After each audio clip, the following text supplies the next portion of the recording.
তো আহলে হাদিসের মধ্যে বেদাত আছে। তো বলতে বলতে এমন বলা হলো যে এক শ্রেণীর মানুষ আর আলেম ওলামা জ্বলে একবার ছাই হয়ে গেল। যেসব মহিলাদের হায়েজ হয়েছে ঋতু, যখন হায়েজের পরে গোসল করে পবিত্র হবে তখন তারা লজ্জা স্থানে আতর ব্যবহার করবে, বগলের লোম উঠিয়ে ফেলতে হবে, ব্লেড ব্যবহার করা যাবে না, নারী পুরুষ একই হোক। নিচের লোম পরিষ্কার করতে হবে অর্ধে টাইম 40 দিন, নারী পুরুষ একই হোক। আল্লাহ নবী দাড়িতে মেহেদি দিয়েছিলেন, সেই জন্য আমরা পায়ে মেহেদি দিই না। হ্যাঁ ঠিক, আল্লাহ নবী দাড়িতে মেহেদি দিয়েছিলেন, এ কথাই ঠিক। এর জন্য কি দাড়ি কোরআন মাজিদ হয়ে গেছে? দাড়িতে মেহেদি দেওয়া সুন্নাত। যদি এই কারণে আমরা পায়ে মেহেদি না দিই তাহলে আর 1 মিনিট, আল্লাহ নবী বলেছেন যেসব মহিলাদের হায়েজ হয়েছে ঋতু, যখন হায়েজের পরে গোসল করে পবিত্র হবে তখন তারা লজ্জা স্থানে আতর ব্যবহার করবে। হাজ থেকে গোসল করে যখন পবিত্র হবে তখন তারা লজ্জা স্থানে আতর ব্যবহার করবে। তা আতর যে আল্লাহ নবী দাড়িতে লাগিয়েছেন, এইবার ওটা একটা কাজ, এটা একটা কাজ। আতর কোরআন মাজিদ হয়ে যায়নি, ই তো মূর্খ মানুষের কাজ। এই কোন কথা? উল্টা বোকামি, বিদ্যা না থাকার কথা। শুনুন, 10টা বৈশিষ্ট্যের একটা হচ্ছে বগলের লোম উঠিয়ে ফেলতে হবে, ব্লেড ব্যবহার করা যাবে না, নারী পুরুষ একই হোক। বগলের লোম উঠিয়ে ফেলতে হবে, নারী পুরুষ একই হোক। 10টা বৈশিষ্ট্যের একটা হচ্ছে নিচের লোম পরিষ্কার করতে হবে অর্ধে টাইম 40 দিন, নারী পুরুষ একই হুকুম। মরার পরে কানে তুলা দিবেন, নখ কাটবেন, পরিষ্কার পরিচ্ছন্নতায় যাবেন, মুছ কাটবেন। তোমার মা এতদিন কোথায় গেছিল? এই বোকা ছেলে, এখন যা করবে সব বিধান। অনেক দিন আগে এরকম জায়গাতে বক্তব্য দিতে ইসলাম, দিনাজপুরের কাছাকাছি। সেই দিন বক্তব্য দিচ্ছিলাম, তো আহলে হাদিসের মধ্যে বেদাত আছে। তো বলতে বলতে এমন বলা হলো যে এক শ্রেণীর মানুষ আর আলেম ওলামা জ্বলে একবার ছাই হয়ে গেল। মানে গড়ানে বেদাত বললাম, গড়ানে বেদাত। মরে মরে যান, যাই যাই, তো ওখানে কোরআন মাজিদ পড়া বেদাত। মরার সাথে সাথে মুখখান ঘুরিয়ে দিতে হবে, এটা হলো বেদাত।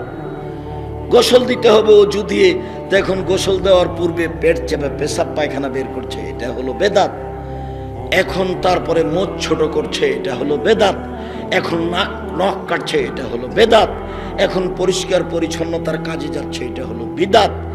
তারপরে ওকে গোসল দিতে হবে ডান কাতে রেখে দিয়ে, মানে বাম কাতে রেখে দিয়ে ডান কাতের উপরে পানি ঢেলে দিয়ে তাকে গোসল দিতে হবে। তারপর 3টা কাপড় লাগাতে হবে, মহিলার 5 কাপড় চলবে না, এটা হলো বিদাত। বিদাত বলতে বলতে একবারে মাঠ দুর্বল হয়ে গেল, সবই যে বেদাত। তারপরে লাশ রেখে এভাবে বক্তব্য দেওয়া যাবে না, শুধুমাত্র বলা হবে ঋণ থাকলে আমি তার বড় ছেলে বলছি ঋণ পরিশোধ করে দেব, আমি তার বড় ভাই বলছি, ছোট ভাই বলছি ঋণ পরিশোধ করে দেব, এই ছাড়া কোনো কথা নেই। তারপর লাশ আগে যাবে, কেউ আগে যেতে পাবে না, এই কথা বলা বেদাত। 4 বার খাট নামাতে হবে, এই কথা বলা বেদাত। তারপরে কাঁধ পরিবর্তন করতে হবে, এই কথা বলা বিদাত। কবর লাশটা নিয়ে যে রাখার আগে কেউ বসতে পাবে না, এই কথা বলা। তারপরে লাশটা রাখতে হবে পশ্চিম দিক থেকে, এটা চলবে না, পায়ের দিক থেকে ঢোকাতে হবে। তারপরে আপনার ডান কাতে রাখতে হবে, চিৎ করে রেখে দেওয়া বেদাত। বুকের উপরে হাত রেখে দিয়ে নামাজ পড়া দেখাচ্ছে, পাশে রাখতে হবে, এইভাবে দেখানো বিদাত।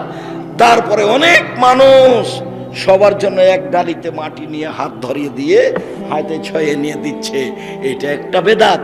তারপরে আবার এটা দিনাজপুরে নয়, সেটা কি? মাটি দেওয়ার সময় বলছে মিনহা খালাকনাকুম ওয়া ফিহা নুঈদুকুম ওয়া মিনহা নুখরিজুকুম, এটা হলো বিদাত। তারপরে আবার তার পাশে বলছে, এখন জবাব দিতে বলছে, জবাব দেন।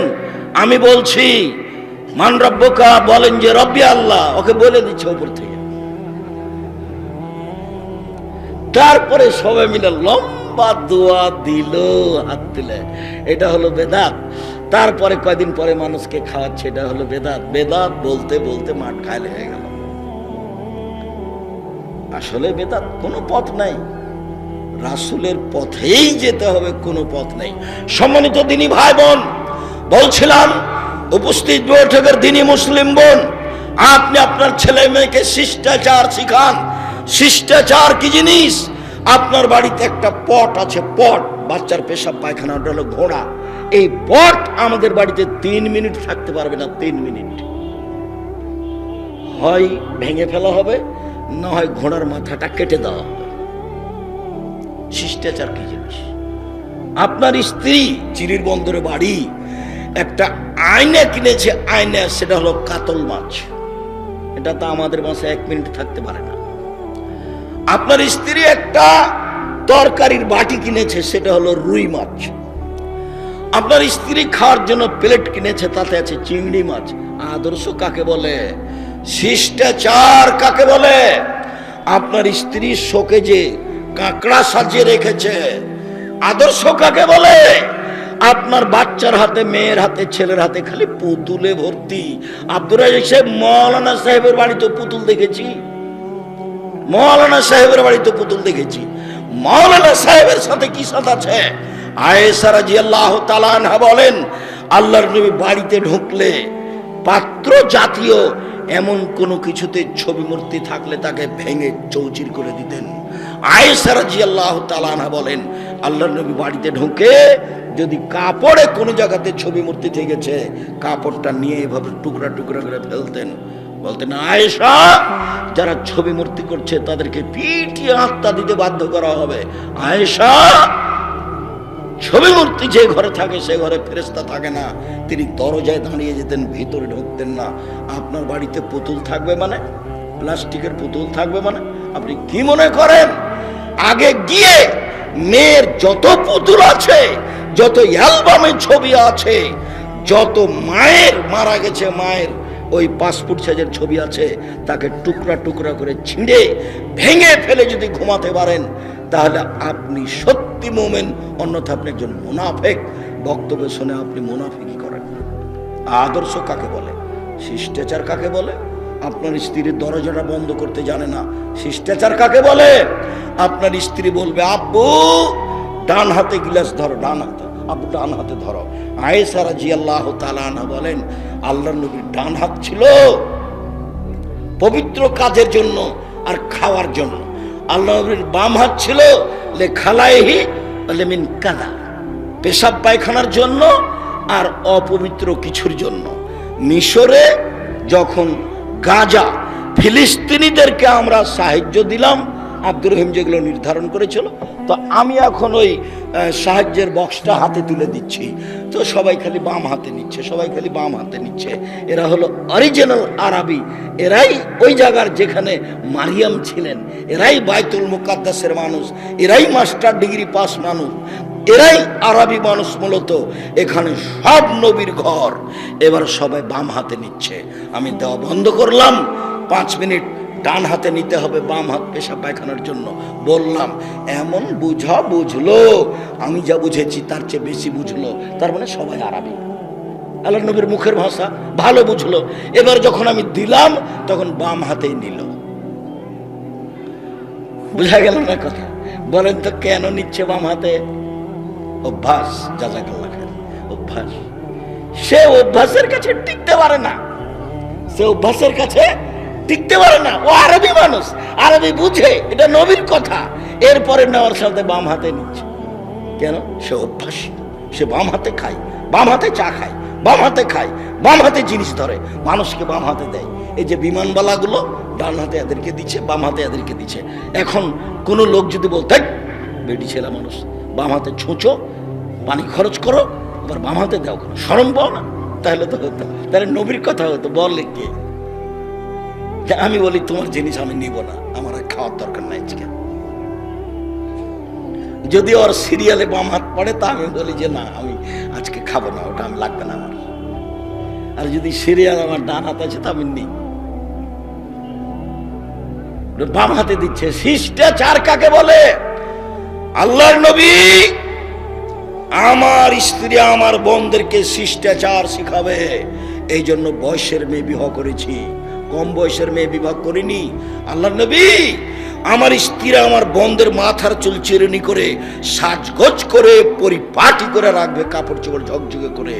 আমার স্ত্রী আমার বোনদেরকে পাহারা দিবে। শিষ্টাচার, আদর্শ পরিবার কাকে বলে? স্ত্রী যদি মার খায় আদর্শে, তাহলে পরিবার ধ্বংস হয়ে গেছে। শুনুন, ওই স্ত্রী হলো হস্তিনী বউ, এ দিয়ে সংসার চলবে না। আমি তালাক দিতে বলিনি, তবে আপনি চেষ্টা করেন চলে কিনা। যদি শেষ পর্যন্ত নাই চলে, তাহলে এ বউ রাখা যাবে না, এ কথাই ঠিক। নিজেও বাঁচলো, পরিবারকে বাঁচাতে পারলো। এ ব্যাপারে আল্লাহ তাআলা বলেন, ইয়া আইয়ুহাল্লাযীনা আমানু, হে বিশ্বাসীগণ, কু আনফুসাকুম ওয়া আহলিকুম নারা, তোমরা তোমাদেরকে জাহান্নাম থেকে বাঁচাও আর তোমাদের পরিবারকে জাহান্নাম থেকে বাঁচাও। অত্র আয়াত দ্বারা বোঝা যায় যে মানুষ ইচ্ছা করলে নিজেকে জাহান্নাম থেকে বাঁচাতে পারে এবং পরিবারকেও জাহান্নাম থেকে বাঁচাতে পারে। আসলে কবর যত কঠিন, কিয়ামত তার চেয়ে অনেক বেশি কঠিন। কিয়ামত যত কঠিন, জাহান্নাম তার চেয়ে অনেক অনেক অনেক বেশি কঠিন। যার কারণে আল্লাহ তাআলা এভাবে বলছেন, মানুষ তো আজ আছে কালকে নেই। মানুষের আশার সিরিয়াল আছে। ডাক্তার জানে বাচ্চা কবে জন্ম নেবে মোটামুটি, মাও জানে মোটামুটি বাচ্চা কতদিন পেটে থাকে, কিন্তু চলে যাওয়ার সিরিয়াল নেই। কে কখন যায়, কে কখন যাবে, মানুষের হিসাব নেই, একেবারেই নেই।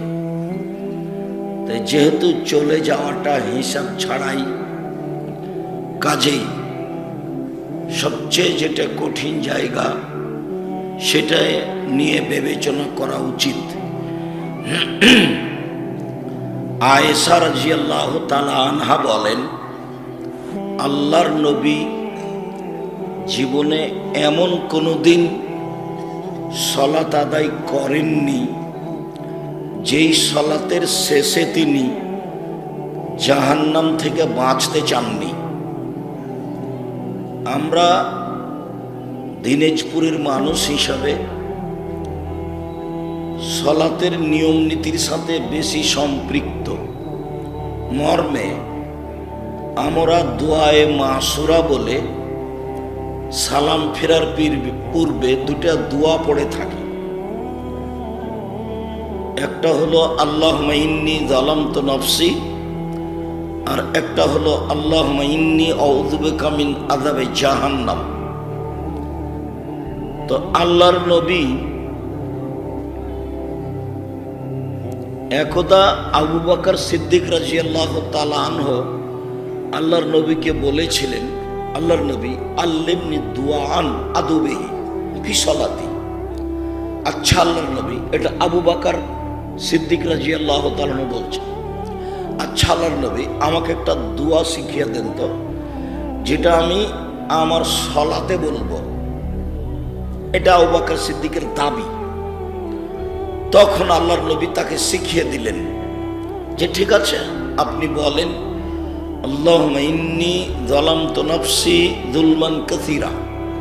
হে আল্লাহ, আমি নিজের প্রতি অনেক অন্যায় অত্যাচার করেছি, মানে অনেক পাপ করেছি। ফাগফিরলি, তুমি আমাকে ক্ষমা করো। মাগফিরাতাম মিন ইনদিক, ক্ষমা তোমার পক্ষ থেকে হয়ে থাকে। ওয়ারহামনি, তুমি আমার প্রতি দয়া করো। ইন্নাকা আনতাল গাফুরুর রহিম, আপনি হচ্ছেন ক্ষমাশীল, আপনি হচ্ছেন দয়াশীল। এই দোয়াটা আপনি পড়েন। এটা হলো দোয়ায়ে মাসুরার এক অংশ। আর আয়েশা রাদিয়াল্লাহু তাআলা আনহা বলেন, আল্লাহর নবী কোনোদিন সালাতের সালাম ফিরেননি এই দোয়াটা না পড়ে, সেটা কি? আল্লাহর নবী বলতেন, আল্লাহুম্মা ইন্নী আউযু বিকা মিন আযাবে জাহান্নাম, আল্লাহ তোমার কাছে আমি জাহান্নামের শাস্তি থেকে বাঁচতে চাচ্ছি। আউযু বিকা মিন আযাবিল কবর, তোমার কাছে আমি কবরের শাস্তি থেকে বাঁচতে চাচ্ছি। আউযু বিকা মিন ফিতনাতিল মাসিহিদ দাজ্জাল। এই ছেলে, ওই যে আমার পিছনে কথা বলছে, ওটা আমি রক্ষা করব? যারা আপনারা জিম্মেদারি নিয়েছেন তারা দেখেন পিছনে কোন সাহসে কথা বলে। তোমরা যারা ছেলেরা দায়িত্ব পালন করছো, তারা পুরো পরিবেশ কন্ট্রোল করো, মানুষকে বসার জন্য অনুরোধ করো, জায়গা না থাকলে দাঁড়িয়ে থাকেন। আমি অনেক পথ অতিক্রম করে এসেছি, কয়েকদিন যাবত আমি সফরে আছি।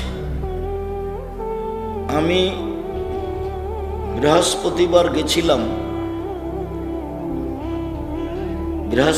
গেছিলাম নোয়াখালী, শুক্রবারে গেছিলাম খুলনা জুমার খুতবার পরে।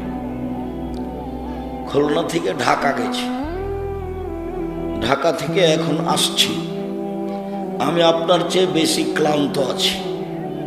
দয়া করে আপনি আমাকে কোনো প্রয়োজন দেখায়েন না। আপনাকে আমি খুব ভালোবাসি, এটাই ঠিক। চিরির বন্দর 10 কিলোমিটার আশেপাশে যারা মুসলমান, মাঝাব অমাঝাব বলে কোনো কথা নেই, যারা মুসলমান তারা তো সবাই আসবেই, এটা আমার দাবি। এতটা অঞ্চলে যারা হিন্দু আছে তারাও আসবে, এটা আমার দাবি। আমি জাতিকে ধর্মের নামে কোনোদিন ফাঁকি দিইনি। অতএব জাতির একটা আস্থা বিশ্বাস থাকা উচিত। সেই সুবাদেই জাতি আসবে, এইটা আমার ঐকান্তিক দাবি। আমার দাবি উপেক্ষা করে দিন ধর্ম মেনে এই মুহূর্তে ব্যবসা বাণিজ্য করে খুব একটা সফলতা অর্জন করবেন তা আমার মনে বলে না। কেননা ইসলাম বিকৃত হয়ে আছে। সৌদি আরব থেকে বের হয়েছে আরবি ভাষায়, ইরাকে গিয়ে আরবি ভাষাতে আরো নতুন ধর্ম বানানো হয়েছে, সেইগুলো ইরানে গিয়ে ফার্সি ভাষায় হয়েছে। সেই ফার্সি ভাষায় পরিবর্তন হয়ে 750 বছর ভারতে থেকেছে। যারা ভারতে মানুষকে শাসন করেছে মোগলেরা, তারা সবাই ছিলেন ইরানের মানুষ, তরিকাপন্থী।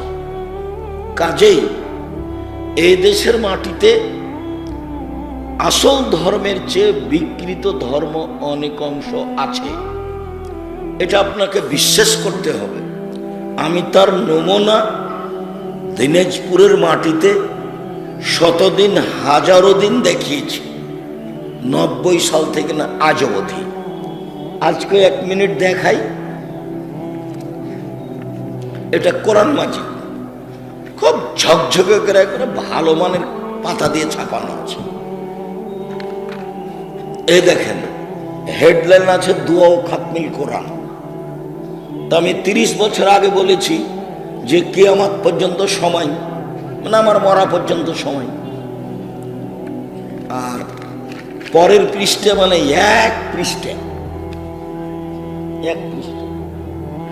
এক পৃষ্ঠে এটা নবীর বানানো দোয়া নয়।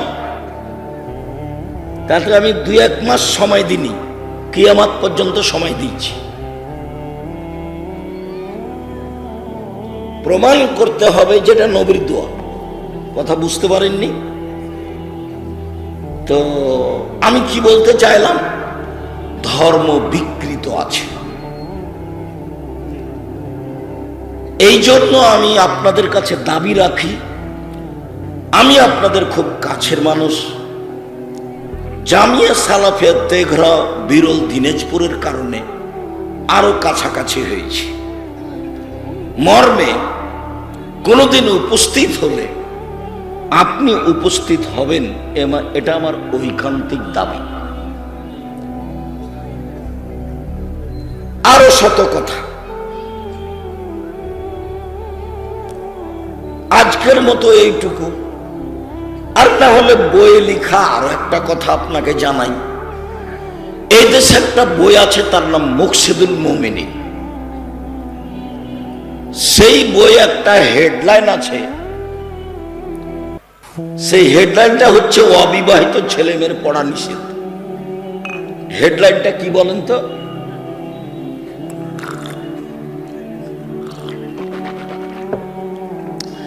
অবিবাহিত ছেলে মেয়ের পড়া নিষেধ। দেখুন, যে দেখে সেই পড়ে, যে দেখে সেই পড়ে। তা আমিও পড়ে দেখলাম, দেখি কি আছে। তবে আমি বিবাহিত অবস্থায় পড়েছি, তাকে আমি দেখি। দেখুন, দেখি লেখা আছে, ভরা পেটে স্ত্রী মিলন হলে ছেলে ভ্যাংচা হয়, সফরের পূর্বে স্ত্রী মিলন হলে ছেলে টেরা হয়, চন্দ্র সূর্য গ্রহণের সময় স্ত্রী মিলন হলে ছেলে কানা হয়। এরকম কথা লেখা আছে। সবগুলোই কথা একবারে সরাসরি কোরআন মাজিদের বিরোধী। আল্লাহ তাআলা বলছেন, নিসাউকুম হারসুল লাকুম ফাতু হারসাকুম আন্না শাইতুম। পৃথিবীর মানুষ, তোমাদের স্ত্রী তোমাদের ক্ষেত, তোমাদের স্ত্রী তোমাদের জমি। তোমরা তোমাদের খেতে আসো তোমাদের ইচ্ছে মতো, সকালেই কি, বিকেলেই কি, দুপুরেই কি, সফরের পূর্বেই কি, ভরা পেটেই কি, চন্দ্রগ্রহণ লাগলেই কি আর না লাগলেই কি। তো আল্লাহ বলছেন, কি করে লেখক এভাবে লিখতে পারেন? আমি দীর্ঘ 90 সাল থেকে না আজ পর্যন্ত চলে যেটা আজ করেছি, যে উমর রাদিয়াল্লাহু তাআলা আনহু যদি আজকে বেঁচে থাকতেন এরকম পরিবেশে, তাহলে তিনি এদেশের শতকরা 1999 জন আলেম বক্তাকে আজীবন জেল দিয়ে দিতেন। এরা বাইরে থাকার সুযোগ পেত না। তার মধ্যে এরা ছাপাচ্ছে যে এই কোরআন মাজিদ যারা ছাপিয়েছে তারা জেলে থাকতো, বাইরে থাকার কোনো সুযোগ নেই। লেখক সহ উনি উমর, 20-15 হতো না তার হাতে, আর 19 19.5 হবে না তার হাতে। তার নাম উমর, অর্ধ পৃথিবীর খলিফা, কোষাগর, বুদ্ধিজীবী, রাজনীতিবিদ উমর রাদিয়াল্লাহু তাআলা। যে রাস্তা দিয়ে হাঁটতেন ওই রাস্তা দিয়ে শয়তান হাঁটতো না। রাসূল সাল্লাল্লাহু আলাইহি ওয়াসাল্লাম বললেন, পৃথিবীর মানুষ, বাল্লিগু আন্নী ওয়ালা আয়া, আমার একটা কথা জানা থাকলে অন্যকে বলো। ওয়া হাদিসু আন বানি ইসরাঈল হারাজ, বানি ইসরাঈলের কাহিনী বলো। এখন আল্লাহর নবী বলবেন, তাহলে তোমরা জান্নাত পাবা। আমার একটি কথা বলা থাকলে জানা থাকলে অন্যকে বলো। 2, বানি ইসরাঈলের কাহিনী বলো। 3, তাহলে তোমরা জান্নাত পাবা। এটা হলো মিল। কিন্তু আল্লাহর নবী এভাবে বললেন না, বললেন 1, আমার একটি কথা জানা থাকলে অন্যকে বলো। 2, বানি ইসরাঈলের কাহিনী বলো। 3, কেউ যদি কোনো কথা আমার নামে বলে, কেউ যদি কোনো কথা আমার নামে বলে, সেই কথা যদি আমার না হয়, তাহলে তার থাকার জায়গা জাহান্নাম। পাগড়ি যত বড়ই হোক, জুব্বা যত বড়ই হোক, দাপট যাই থাক না কেন, সে জাহান্নামে যাবেই। আল্লাহর নবী এভাবেই বলেছেন। সম্মানিত দিনী ভাই বোন, মহান আল্লাহ বলেন, পৃথিবীর মানুষ তোমরা তোমাদেরকে জাহান্নাম থেকে বাঁচাও, তোমরা তোমাদের পরিবারকে জাহান্নাম থেকে বাঁচাও।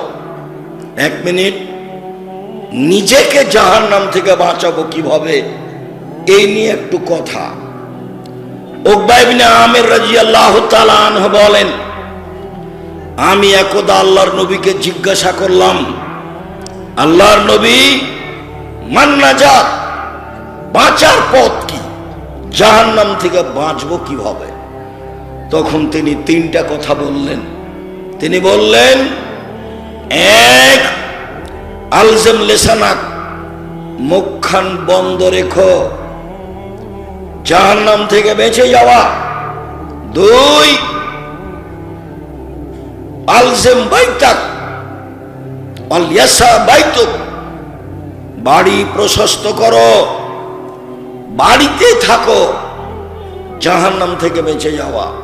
3, অবকালা খাতিয়াতে, পাপের জন্য কাঁদো, জাহান্নাম থেকে বেঁচে যাওয়া। 3টা কথা বললেন। মুখেই সব সমস্যা।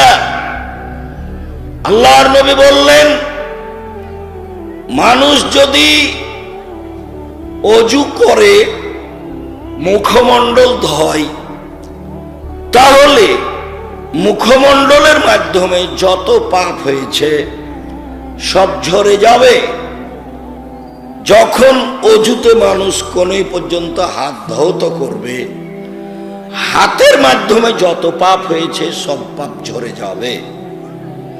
যখন মানুষ পা ধৌত করবে, তখন পায়ের মাধ্যমে যা পাপ হয়েছে সব পাপ ঝরে যাবে। এখন লোকটা অজু করে মসজিদের দিকে যাচ্ছে, তোর তো আর কোনো পাপই নাই, তাহলে সালাত দিয়ে কি হবে, নামাজ দিয়ে কি হবে? তো নামাজটা তার জন্য এখন নফল, মান বৃদ্ধির জন্য হয়ে যাবে, মান বেড়ে যাবে। অজু যখন মানুষের ভালো হবে, তখন অজুতেই সব পাপ ধুয়ে গেছে। আমি যে কথা বলতে যাচ্ছি সেটা আবার একটু দেরি হচ্ছে। সব পাপ অজুতে ঝরে যাচ্ছে। মুখের পাপ নিয়ে কথা বলছিলাম, মুখ বন্ধ রেখো, জাহান্নাম থেকে বেঁচে যাবা, এটা হলো কথা। জাহান্নাম থেকে বাঁচার পথ, মুহাম্মদ সাল্লাল্লাহু আলাইহি সাল্লাম 1 নাম্বার কি বললেন? মুখ বন্ধ রেখো, মানে ভালো কথা ছাড়া বলিও না। 2, বাড়িতে থাকো, জরুরি প্রয়োজন ছাড়া বাড়ির বাইরে যায় না। ঘন্টার ঘন্টা দোকানে বসে গল্প করেন কেন? বউ নাই বাড়িতে? বউ না থাকলে বিবাহ করেন, কাজ শেষ চলে যাবেন বাড়িতে। একরাহুল কালামা বাদাল ইশায়ে, একরাহুল নামা কাবলাল ইশায়ে। মুহাম্মদ সাল্লাল্লাহু আলাইহি সাল্লাম জোরালো ঘোষণা দিয়েছেন, পৃথিবীর মানুষ শুনে রেখো, এশার সালাতের পরে কথা বলা ঘৃণিত কাজ। এশার সালাতের পূর্বে ঘুমিয়ে যাওয়া ঘৃণিত কাজ।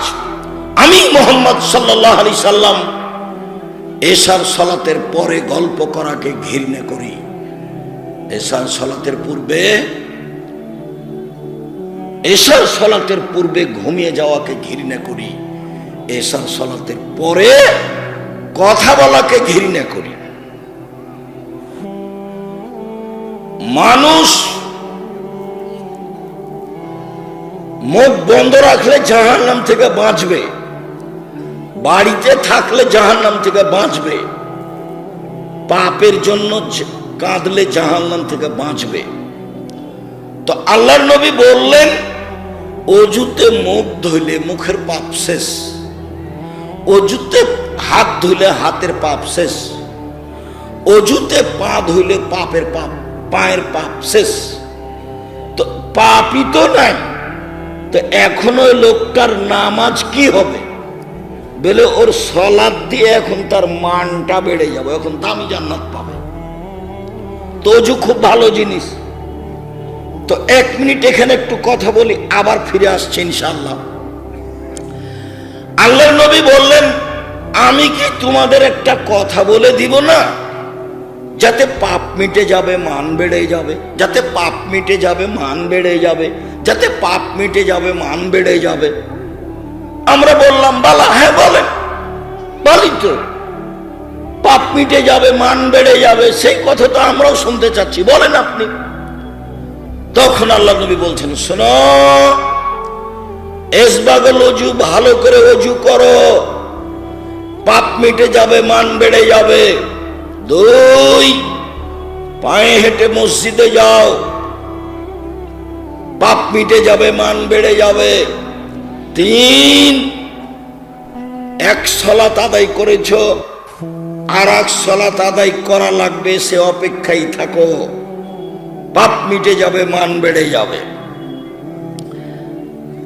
একদা আল্লাহর নবী, আল্লাহ তাআলা আমাদের নবীকে বলছেন, মুহাম্মদ, আল্লাহ আমাদের নবীকে ডাকতেন মুহাম্মদ বলে, জিবরাইল আমাদের নবীকে ডাকতেন মুহাম্মদ বলে, আর সাহাবীগণ আমাদের নবীকে ডাকতেন আল্লাহর নবী।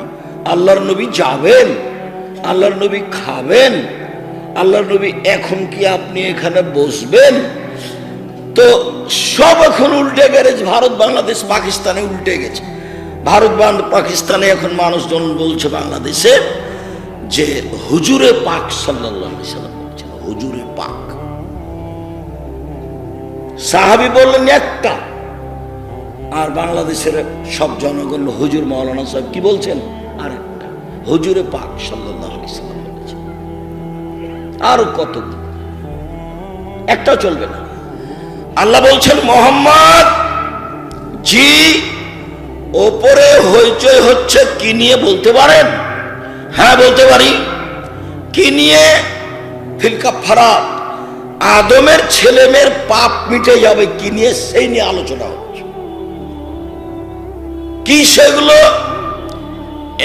এক, এসবাগুল অজু, ভালো করে অজু করলে আদমের ছেলে মেয়ের পাপ মিটে যাবে। 2, পায়ে হেঁটে মসজিদে গেলে আদমের ছেলে মেয়ের পাপ মিটে যাবে। 3, সলাতের পরে মসজিদে বসে বসে তাসবিহ তাহলিল জিকির আজকার করলে পাপ মিটে যাবে। আর আমাদের মুসল্লিরা, অনেক যুবকেরা মসজিদে আগে যায়, সালাম ফিরলে পরে যায়, সালাম ফিরলে লাফ দিয়ে ওঠে। তাসবিহ তাহলিল জিকির আজকারের প্রয়োজন নেই, এতে পাপ মিটে যাবে, মান বেড়ে যাবে। এই কথা বলার পরে এখন আল্লাহ নবী বলছেন, মান ফালা হাদা মাতা বেখাইরি ও আশা বেখাইরি, ও যদি এমন করে তার মরে যাওয়া ভালো, তার বেঁচে থাকা ভালো, তার মরে যাওয়া ভালো, তার বেঁচে থাকা ভালো, তার মরে যাওয়া ভালো, তার বেঁচে থাকা ভালো, দুটাই সমান সমান। পরের বাক্যে বলছেন, ওয়াকামিন খাতিয়াতিহি কায়াউমিন ওয়ালাদাত উম্মুহু, এতে লোকটা হয়ে যায় সেই দিনের মতো যেদিন তার মা তাকে জন্ম দিয়েছে। এতে লোকটা হয়ে যায় সেই দিনের মতো যেদিন তার মা তাকে জন্ম দিয়েছে। এতে লোকটা হয়ে যায় সেই দিনের মতো যেদিন তার মা তাকে জন্ম দিয়েছে। মানে কি? নিষ্পাপ হয়ে যায়। কি করলে মনে থাকবে না মনে হয়? 1, সুন্দর করে ওযু করলে। 2, পায়ে হেঁটে মসজিদে গেলে। 3, সলাতের পরে বসে বসে তাসবিহ তাহলিল জিকির আজকার করলে। মনে থাকবে না মনে হয়? আর একটা কথা ঢুকছে, সেটা হলো এই কথার মধ্যে কথা বেড়ে যাচ্ছে। আল্লাহ নবী আরো 2টা জায়গাতে বলেছেন নিষ্পাপ হয়ে যায়। তার একটা বলেছেন, কেউ যদি হজ করে, হজটা যদি কবুল হয় তাহলে ও নিষ্পাপ হয়ে যায় সেই দিনের মতো যেদিন তার মা তাকে জন্ম দিয়েছে। আর আরেকটা, কেউ যদি অসুস্থ হয়, বিছানায় পড়ে থাকে, তারপরেও যদি বলে আলহামদুলিল্লাহ, তাহলে হয়ে যায় সেই দিনের মতো যেদিন তার মা তাকে জন্ম দিয়েছে, নিষ্পাপ হয়ে যায়। মনে থাকবে না মনে হয়? আর না হলে কথা শেষ করি, এটি মনে থাকবে। এবার ফিরে যাই, মনে থাকবে? 3 শ্রেণীর মানুষ নিষ্পাপ হয়ে যায়। তার 1 শ্রেণীর মানুষের জন্য 3টা কাজ। এখন যেটা বলছি বলেন তো, তিনটা কাজ কি কি? ভালো করে ওযু, পায়ে হেঁটে মসজিদ, কাজ দেখাচ্ছ আমাকে। আপনারা যারা আমাকে দেখতে পাচ্ছেন না, আপনাকে আমি আন্তরিকভাবে অনুরোধ করছি কিছুক্ষণ সময় অপেক্ষা করেন। আমিও ক্লান্ত, লম্বা কথা সময় বলবো এটা আমার পরিবেশ অনুকূলে আমি বুঝি না। তো আলহামদুলিল্লাহ যতটুকু বলছি আপনি দাঁড়িয়ে থেকেই শুনেন, এক পায়ে দাঁড়িয়ে থাকেন আপনি। আমি আপনার জন্য এসেছি, দয়া করে আপনি আমাকে কোনো কাজ দেখাবেন না। তাতে তিনটা কাজ আছে, আর একটা হজ কবুল হলেই, আর একটা অসুস্থ হয়েও বলছে আলহামদুলিল্লাহ। এখন তো মানুষের অসুস্থ হলে দেরি করে না, খালি বলছে সিঙ্গাপুর, খালি বলছে ভারত, চেন্নাই, কোথায় যাবে অসুস্থ? অসুস্থ হয়েছে, একটু থামেন, দু একদিন পাপটা ঝরতে দেন। আল্লাহ নবী বলছেন যে যার অসুখ হয়, জ্বর হয়, তো তার পাপটা ঝরে যায়, একবারে মুছে যায়। ওইভাবে কামারের হাপরে লোহা দিলে ওই লোহাতে যত ময়লা আছে হাপরে দিয়ে যখন এটা লাল হয়ে যাবে তখন সব ময়লা এগুলো কি হয়ে যায়? ঝরে যায়। আল্লাহ নবী বলছেন, বুখারী মুসলিমের হাদিস, এটা আমি বলিনি। ওই হাপরের লোহাতে যে ময়লা যেভাবে ঝরে যায়, স্বর্ণ চাঁদিতে যেভাবে ঝরে যায়, মানুষের অসুখ হলে মানুষের পাপ সেভাবে ঝরে যায়। এ কথা তো আর আমি বলিনি, এটা মুহাম্মদ সাল্লাল্লাহু আলাইহি ওয়াসাল্লাম বলেছেন। এবার ফিরে যাই, মুখ ধুলে মুখের পাপ নেই। তো মুখের পাপ, ওই যে ছেলেটার হাতে বড় মোবাইল আছে, শুধু খালি প্রেমের গল্প করে, কত যে জেনার গল্প করে, আল্লাহ মুখখান খালি জেনা নিয়ে ব্যস্ত। আর কত বেটি ছেলের সাথে সম্পর্ক আছে, আর ওই নোংরা বেটি ছেলেটা দুনিয়ার শয়তান, ওরও যে কত ছেলের সাথে সম্পর্ক আছে আল্লাহই ভালো। দুইজনই একবারে জেনার মাঠে হন্যা হয়ে লেগে আছে, একজনের সাথে কথা শেষ করে আর একজনের সাথে কথা শুরু করে মোবাইলে। আর ল্যাংটা মেয়েকে দেখছে, এর উলঙ্গ পুরুষ দেখছে, ওই ল্যাংটা মেয়ে দেখছে। জাহান্নাম কত নিকটে, জাহান্নাম কত নিকটে। আল্লাহর নবী বলছেন, পৃথিবীর মানুষ শুনে রেখো, আমি দুঃখিত, আমি আফসোস করে বলে যাচ্ছি, আমার উম্মত গোপন পাপে লিপ্ত হবে, এটা আমার ভয়। আমার উম্মত গোপন পাপে লিপ্ত হবে, এটাই আমার ভয়। বাপ এক ঘরে গোপন পাপ করে, বেটি আর এক ঘরে গোপন পাপ করে। অজু করলে মুখের পাপ ঝরে যাবে। মুখ সমান তিনটে, চোখ, চোখে যা দেখেছেন, চোখে তো দিন রাত উলঙ্গ মেয়ে দেখছেন, দিন রাত জেনা দেখছেন, মাথায় টুপি আছে, দোকানে বসে আছেন, আর দোকানে তো ল্যাংটা মেয়ে নাচছে। সেটা আপনার জন্য কেমনে মানায়? আপনার চরিত্রটা কিভাবে মেনে নিল? চোখ দিয়ে যা হয়েছে মুখের সাথে, দুই কান হলো মুখের সাথে, কানে ইয়ারফোন লাগা আছে, ইন্ডিয়ার গান চলছে, তাহলে কানে পাপ হয়, মুখে পাপ হয়, চোখে পাপ হয়। আল্লাহ নবী বলছেন, আইনা না, দুই কানের জেনা হচ্ছে কান দিয়ে শোনা, জেনার লেসানা নুতক, জিহ্বার জেনা হচ্ছে এই বিষয়ে কথা বলা। পৃথিবীর মানুষ মুখ কন্ট্রোল রেখো, জান্নাত হবে, জাহান্নাম থেকে বেঁচে যাওয়া। দুই, বাড়িতে থাকো, বাইরে যায় না। এইখানে আর একটা কথা বলেনি, আল্লাহর নবী বলছেন যে তিন শ্রেণীর মানুষ জান্নাতে যাবেই, ওরা যাবেই জান্নাতে। এক, পাপের জন্য যে কাঁদে, ওই হাদিসটার শেষ বাক্যটা। তো আল্লাহর নবী বলছেন, লান ইয়ালিজার রাজুলু বাকামিন খাশিয়াতিল্লাহ হাত্তা ইয়ালিজাল লাবানু বিতারে। গাভীর বান, গাভীর বান, ওই ওলানের বাট ধরে চাপ দিয়ে দুধ বের করে ভিতরে ঢোকানো যায় না, যেমন আল্লাহর ভয়ে কাঁদে যে সে জাহান্নামে যাবে না তেমন। তার মানে ও জান্নাতে যাবেই, তার মানে ও জান্নাতে যাবেই। আল্লাহর ভয়ে যার চোখের পানি ঝরে সে জান্নাতে যাবে। তিন শ্রেণীর মানুষ জান্নাতে যাবে, তার এক শ্রেণীর মানুষ যে আল্লাহর ভয়ে কাঁদে। তো কাঁদে যে সে জান্নাত জাহান্নামে যাওয়া এমনিতে এমনি অসম্ভব, দুধ ওলান বাঁট থেকে চাপ দিয়ে বের করে ভিতরে ঢোকানো যেমন অসম্ভব। কথা বোঝা যায় না নাকি? দুই, আল্লাহ রাস্তায় পাহারা দেয় যে, দিন ধর্মের কাজ করে যে। তিন, বেগানা নারীকে দেখে চক্ষু নিচু করে যে। এবার অপর নারীকে দেখে চক্ষু নিচু করে যে। এবার তোমার বড় মোবাইল চলবে, এবার তোমাদের বাড়ির টিভি চলবে, এবার তুমি মহিলা কলেজের প্রিন্সিপাল, এটা হলো। জামিয়া সালাফিয়াও তো মহিলারা আছে। এদেশের সর্বোচ্চ প্রতিষ্ঠান জামিয়া সালাফিয়া, প্রায় ৫,০০০ ছেলে মেয়ে পড়াশোনা করে। আপনাদের দিনাজপুরে এটাই কি কম?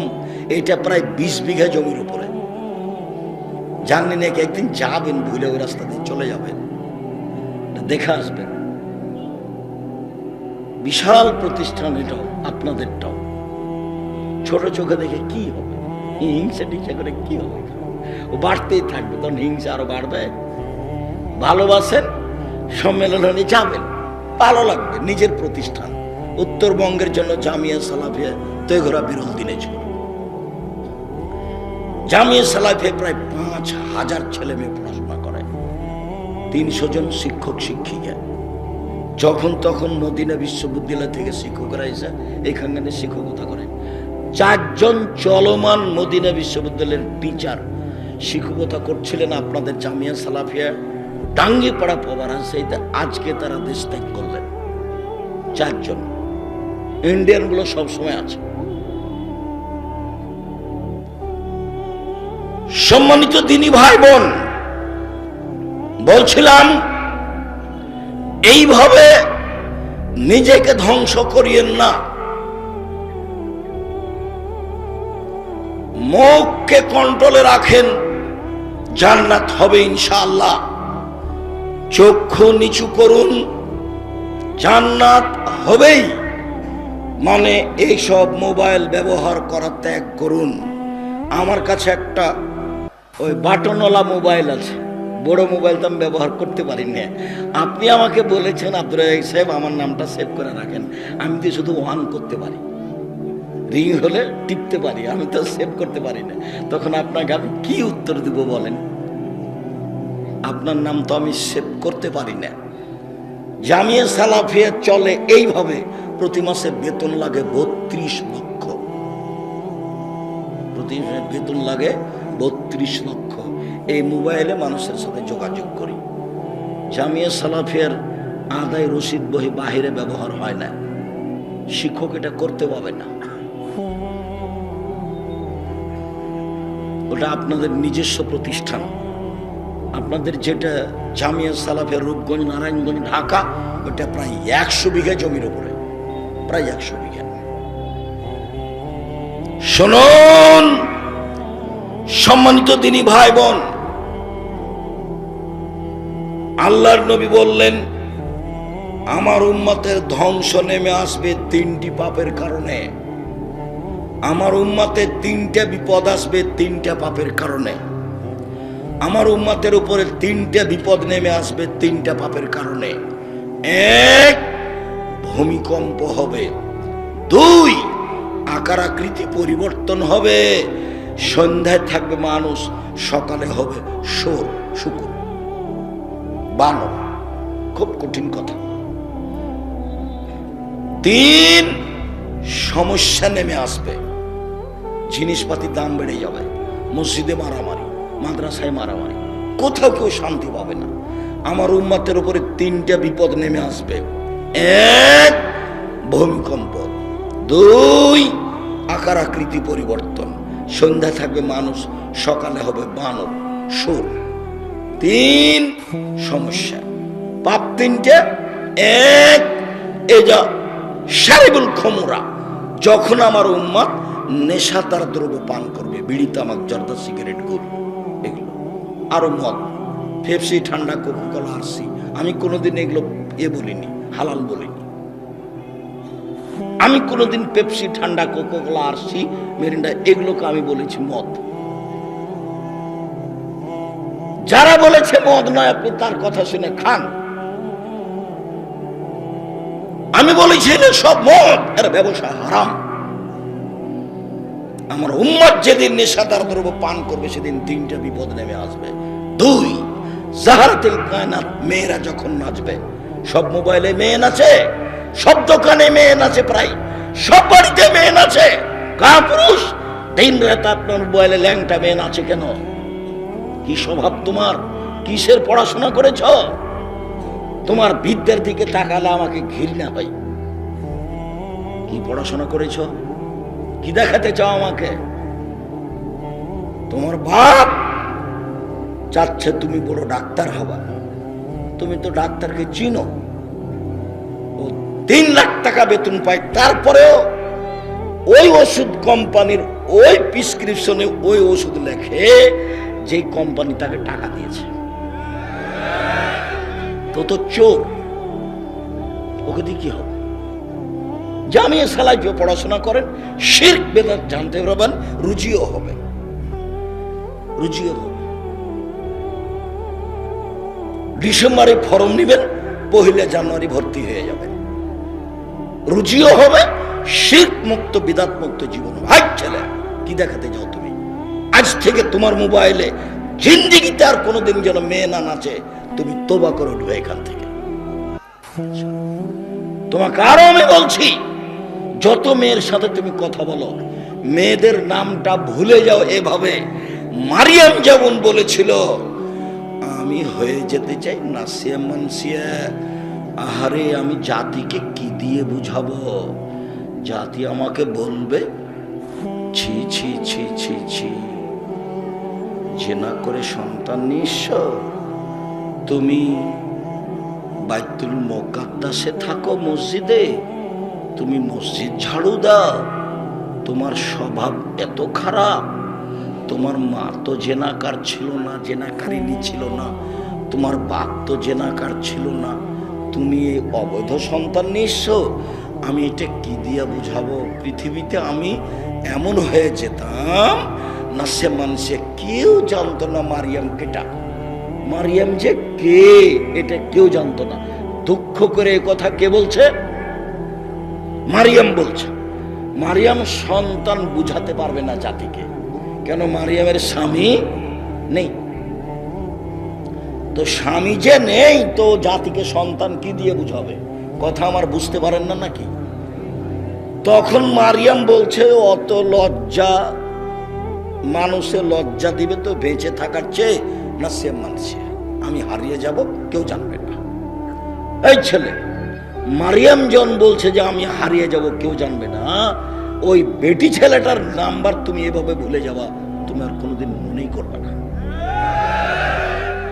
যে তোমাকে কবর দিবে, তোমাকে ধ্বংস করবে, তোমার বাপকে ধ্বংস করবে, তোমার বংশকে ধ্বংস করবে, ওকে চিনো না? ও তো নারী। আমার মা বলতো, আমার মা, নারী 3 জানের বড়ি, নারী 3 জানের বড়ি। আর মুহাম্মদ সাল্লাল্লাহু আলাইহি সাল্লাম বলছেন, ও নারী জাতি, তোমরা এমন জাতি বুদ্ধিমানের বুদ্ধিকে নষ্ট করতে পারো। ও নারী জাতি, তোমরা এমন জাতি যে বুদ্ধিমানের বুদ্ধিকে নষ্ট করতে পারো। ও নারী জাতি, তোমরা এমন জাতি যে বুদ্ধিমানের বুদ্ধিকে নষ্ট করতে পারো। উপস্থিত দিনী বৈঠকের মুসলিম বোন, কষ্ট পাচ্ছেন নাকি? থামেন, আপনাকে আগে অনেক উপরে করে দিই, তারপরে কথা বাড়াবো। অনেক উপরে করে দিই, আপনি দুশ্চিন্তা ভোগ করবেন না। এদিকে দেখেন, আল্লাহ নবী বলছেন, পৃথিবীর মানুষ শুনে রেখো, কেউ যদি 2টা মেয়ের লালন পালন করে, 2টা বেটি লালন পালন করে বিবাহ শাদী দিয়ে দিবে, তাহলে আমি আর ওই 2টা মেয়ের বাপ জান্নাতে একসাথে থাকবো এভাবে, তখন আঙ্গুল দুটা জমা আছে। আর কেউ যদি এতিমের লালন পালন করে, এতিম জামিয়া সালাফে 519 জন এতিম অসহায় আছে, তো কেউ যদি এতিমের লালন পালন করে তাহলে আমি আর সেই লোকটা জান্নাতে এভাবে থাকবো, তবে পাশাপাশি ফাঁকা রাখবেন। আবার বললেন পৃথিবীর মানুষ শুনে রেখো, কেউ যদি 3টে মেয়ে লালন পালন করে, 3টে বেটিকে বিদ্যা শিখিয়ে দেয়, শিষ্টাচার শিখিয়ে দেয়, বিবাহ শাদী দিয়ে দেয়, তাহলে বিচার মাঠে মেয়ে 3টে থাকবে মধ্যে, ওইদিকে থাকবে জাহান্নাম আর এদিকে থাকবে বাপ। মেয়েরা বলবে আল্লাহকে যে আমরা অন্তরাল, আমার বাপ জাহান্নামে যাবে না, জান্নাতে যাবে, তারপর আমরা এখান থেকে সরবো। এই যে আমরা অন্তরাল, আল্লাহ নবী বলছেন যে কুন্নাল্লাহু সিতরান মিনান নারে, মেয়েরা অন্তরাল হয়ে যাবে। ও তো বোকা, একটা মেয়ে হয়েছে বেটি, তখন মুখখান কালো, 2টা যখন বেটি হয়েছে তখন দাদি বলছে কি করবি রে, ডিপিএস খোল না হয়। তো 3টে বেটি হয়েছে যখন, তখন নানি দাদি বলছে বউ তালাক দে, এটা হবে না।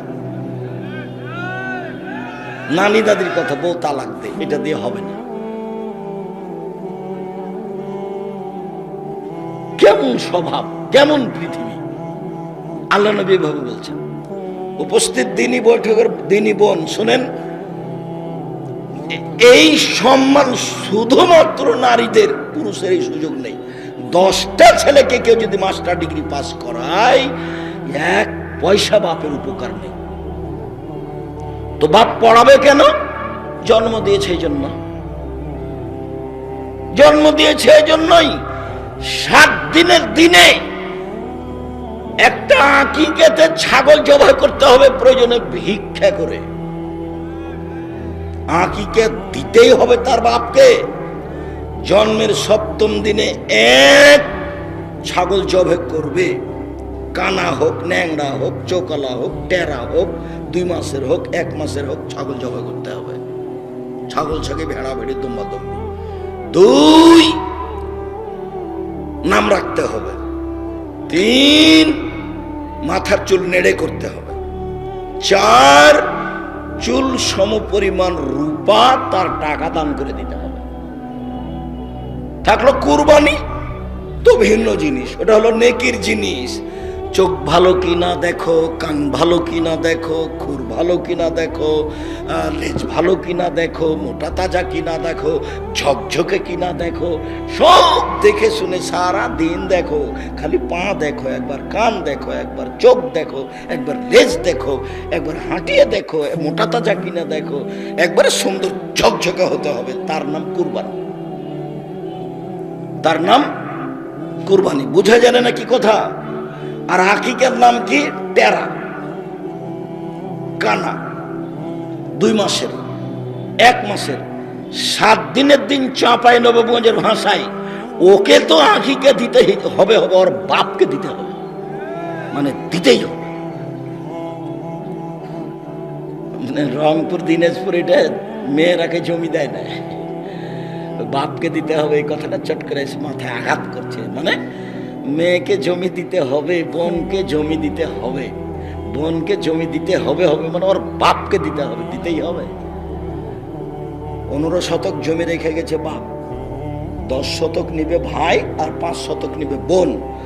তো বোন বিকেলে নিবে আর ভাই সকালে নিবে, এরকম কি না? একসাথে, একসাথে। তো আপনার আব্বা 10 বছর হলো মরা, জমি দেন নিজে। আর আমাকে বলেন, আমি আমার বাপকে কবর দিয়ে এসে জমি ভাগ করে খাওয়া দাওয়া করেছি। যদিচ আমি একটু টুকটাক জমি চিনি, আমার ছোট ভাই যেটা বরিশাল মডেল কলেজের শিক্ষক, ও জমি চিনেই না, ও আমরা জমির খোঁজ খবরও রাখি না। আমার মা যেটা মনে করেছে যে জমি বোনদেরকে দিতে হবে বেটিরাকে, তা আমরা ভাগ করে দিয়েছি, আর ওরা সবই থাকে খায়, ভাগ জানা না যে ভাগ করেছি। কে কি পাবে, কে কোথায় নিবে, এটা একদিনই ওইদিনই ঠিক করে আমরা বাড়ি থেকে বের হয়েছি। এটা দিনাজপুর, তো সেই জন্য বললাম। আব্দুর রহিক সাহেব দিনাজপুর বলতে কি বোঝাতে চান? দিনাজপুর বলতে বোঝাতে চায় যে যৌতুক নিয়ে বিবাহ করে, নোংরা স্বভাব ও কুকুর শ্রীগালের চেয়ে খারাপ। দিনাজপুর রংপুর বলে বোঝাতে চাইছে বোনকে জমি দেয় না। তোমার বাপকে যদি আমি কুকুর শ্রীগালের চেয়ে খারাপ প্রমাণ করতে না পারি বেটা, আমি বক্তব্য দিব না। চিড়ির বন্দরেই শেষ। তোমার বাপকে বলে দিও ফুফুর জমি ভাগ্যে খেয়ে পরকাল হারাতে রাজি নই। ভাগ্য নিয়ে এসেছে আব্বু, এমনি আসেনি দুনিয়াতে। ভাগ্যে যদি জমিদারি থাকে জমিদারি করে খাবো, ভাগ্যে যদি ভিক্ষা করা থাকে ভিক্ষা করে খাবো। ফুফুর জমি খাবো না। 24 ঘন্টার মধ্যে যৌতুকের টাকা ফেরত দিতে হবে। 24 ঘন্টা। আগামীকাল সন্ধ্যা হতে হতে যৌতুক ফেরত দিতে হবে। মোটরসাইকেল, সাইকেল, খাট খাটলা, চৌকি বাক্স সব ফেরত দিতে হবে।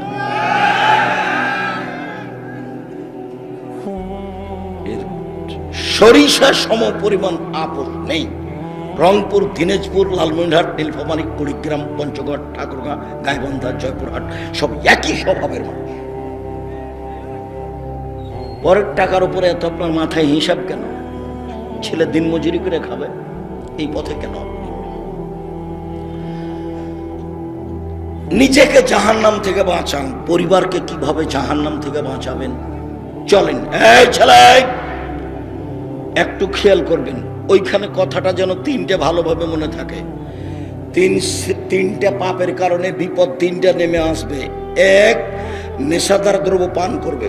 2, মেয়েরা যখন নাচবে। 3, যখন বাদ্যযন্ত্র প্রকাশ পাবে।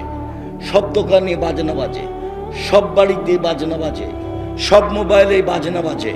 তাহলে তিনটেই পাপ চলমান পৃথিবীতে, বাংলাদেশে, দিনাজপুরে।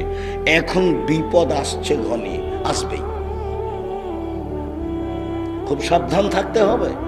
কই আমাদের তো বাজনা ছাড়া চলে, বাজনা তো আমরা সহ্যই করতে পারি না। 1978 সালে নাচর ট্রেন স্টেশনের উপর দিয়ে যাচ্ছিলাম, তো ট্রেন স্টেশনে যারা পান বিক্রি করে ওরা চিনে ফেলেছে, রোজ যাই মৌলানা শীষ মাহমুদ সাহেবের খাবার নিয়ে যায় দুপুরে। তো একটা আমাকে পান দিয়েছে, তো পানটা আমি মুখে দিয়েছি। আমি প্রতিষ্ঠানে মাদ্রাসাতে ঢুকতেই শীষ মাহমুদ সাহেবের সাথে দেখা, বড় মৌলানা। তিনি বলছেন যে ওহো, আমি তো মনে করছিলাম তুই পড়াশোনা করে বড় আলেম হবি রে, তুই পান খাচ্ছিস, পান খেয়ে বেড়াস।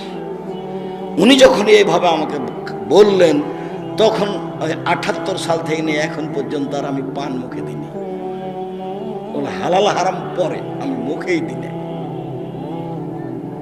ওর হালাল হারাম পরে, আমি মুখেই দিই না। যে আমি পানটা মুখে দিলাম সেই জন্য তিনি এভাবে বললেন, যেটা আমি চাইনি। সম্মানিত দিনী ভাই বোন, পরিবারকে আপনি জাহান্নাম থেকে বাঁচাবেন কিভাবে? মান কানাত লাহু ওয়ালিদা, কারো যদি একটা কাজের মেয়ে থাকে, সে কাজের মেয়েকে যদি শিখিয়ে দেয়, সুন্দর বিদ্যা শিখিয়ে দেয়, কাজের মেয়েকে যদি শিষ্টাচার শিখিয়ে দেয়, সুন্দর শিষ্টাচার শিখিয়ে দেয়, তাহলে ও ডবল নেকি পাবে।